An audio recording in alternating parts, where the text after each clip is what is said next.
WhatsApp everyone, welcome back to the channel. तो आज हम लोग आईडी का चैप्टर 2 कंटिन्यू करते हैं। चैप्टर 1 मैंने करा दिया और इसका पहले वाला पार्ट में मैंने यूट्यूब पे अपलोड कर दिया है। नहीं देखा तो डिस्क्रिप्शन में लिंक है, जाकर देख लो।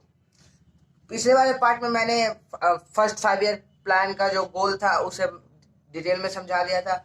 इस बार मैं कुछ एग्रीकल्चर और इंडस्ट्रियल पे आने वाला हूँ इस पार्ट में। तो देखो, जब हम लोग को भारत आजाद हुआ तो पहले इसके पहले वाले चैप्टर में हम लोगों ने पढ़ लिया था कि वहां पे पहले क्या था, जमींदारी सिस्टम ब्रिटिश लोगों ने लाया।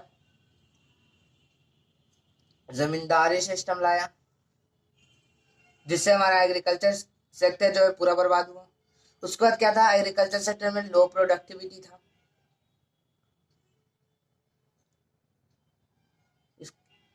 उसके बाद क्या था, 75% हमारा जो पॉपुलेशन था वो क्या था, एग्रीकल्चर सेक्टर पर डिपेंड था। तो ये सब हम लोगों ने प्रॉब्लम्स थी जो कि पिछले चैप्टर में हम लोगों ने पढ़ लिया। तो प्रॉब्लम्स क्या क्या थी, जो लो प्रोडक्टिविटी था, high dependency of agriculture sector था, और जमींदारी सिस्टम के कारण एग्रीकल्चर सेक्टर डेवलप नहीं कर पा रहा था। तो इसी सब को देखते हुए सरकार ने कुछ पॉलिसीज लाई जो कि एग्रीकल्चर सेक्टर में ग्रोथ करने में मदद करेगी। तो उस पॉलिसीज को हम लोगों को इस चैप्टर में पढ़ना है। तो सबसे पहला पॉलिसी था लैंड रिफॉर्म्स का। लैंड रिफॉर्म्स एक इम्पॉर्टेंट पॉलिसीज था, तो इसे ध्यान से पढ़ना। देखो, लैंड रिफॉर्म्स क्या होता है, refers to change in the ownership of the land holdings। समझ में आ गया, इजी से सेंटेंस है। Change in the ownership of land holdings, ownership जो भी लैंड होल्ड्स किए हुए अभी उसे चेंज कर लेना। इसका मेन ऑब्जेक्टिव क्या था गवर्नमेंट का, ये मैं बता देता हूँ। इसका मेन ऑब्जेक्टिव था इक्विटी प्रोवाइड करना इन द एग्रीकल्चर सेक्टर। मतलब सारे लोगों को ऑब्जेक्टिव्स था इसका लैंड रिफॉर्म्स का कि इक्विटी प्रोवाइड करना, इक्वल लैंड प्रोवाइड करना है एग्रीकल्चर के लिए। तो लैंड रिफॉर्म्स का ये ऑब्जेक्टिव था, ठीक है। अब एक और आया लैंड सेलिंग। लैंड सेलिंग क्या होता है, refers to fix the specific limit of the land which could be owned by an individual. एक लिमिट फिक्स कर दिया गया कि आप, कोई भी इंडिविजुअल का एक लिमिट फिक्स कर दिया गया कि आप इतना ही तक एग्रीकल्चर मतलब खेती कर सकते हैं। इसका मेन पर्पस क्या था, ऑब्जेक्टिव था लैंड सेलिंग लाने का, promote equity in agriculture sector.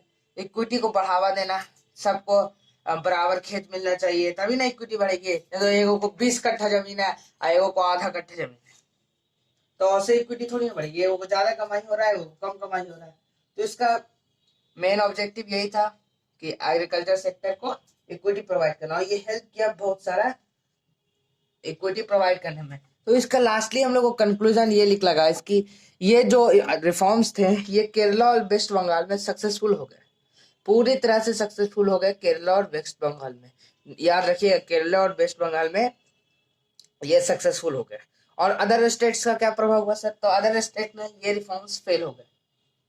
याद रखिए, केरला और वेस्ट बंगाल एक्सेप्शन में आता है क्योंकि वहाँ गवर्नमेंट ने ज्यादा ध्यान दिया, कुछ और पॉलिसीज वगैरह को अडॉप्ट किया, तो उसी से केरला और वेस्ट बंगाल में ये दोनों रिफॉर्म्स, लैंड सेलिंग और लैंड रिफॉर्म सक्सेसफुल हो गया।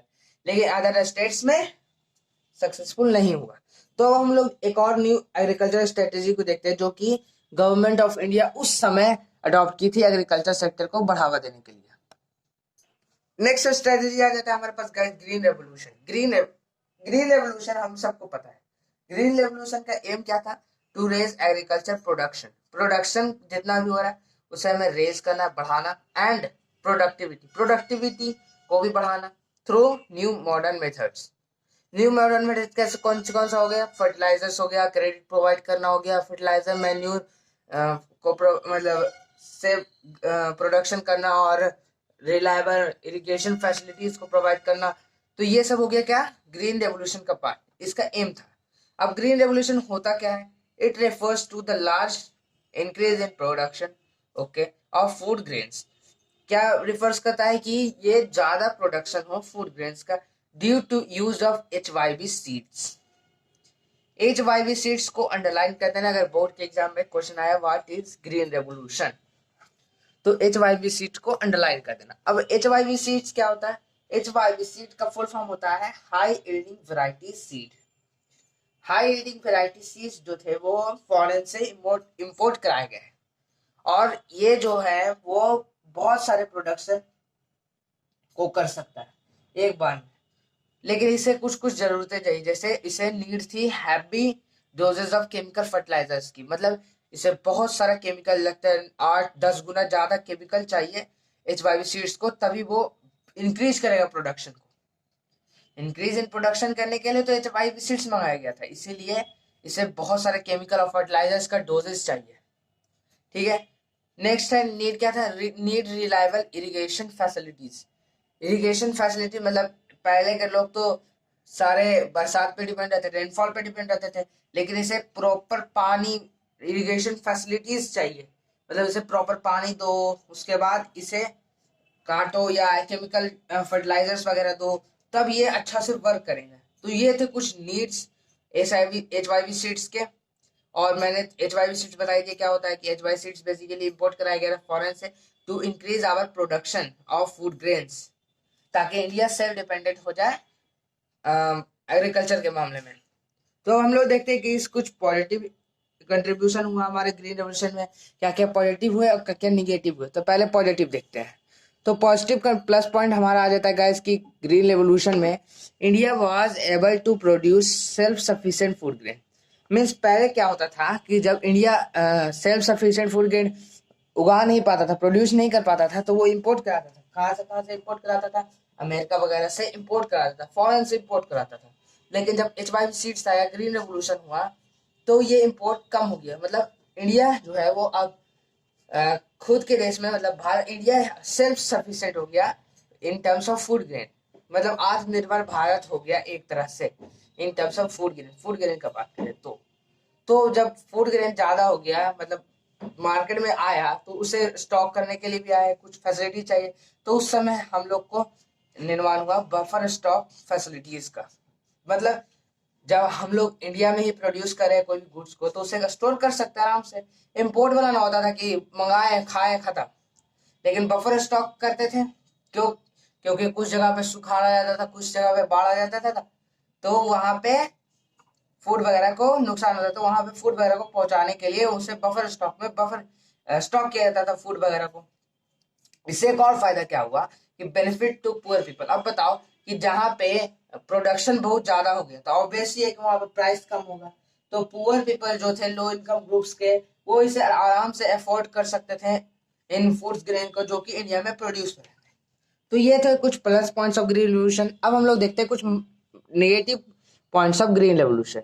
अब किसी चीज का प्लस पॉइंट भी होता है तो माइनस पॉइंट भी होता है। तो ग्रीन रेवोल्यूशन का हम लोगों ने प्लस पॉइंट देख लिया, अब हम लोग माइनस पॉइंट देखते हैं, मतलब डिसएडवांटेज।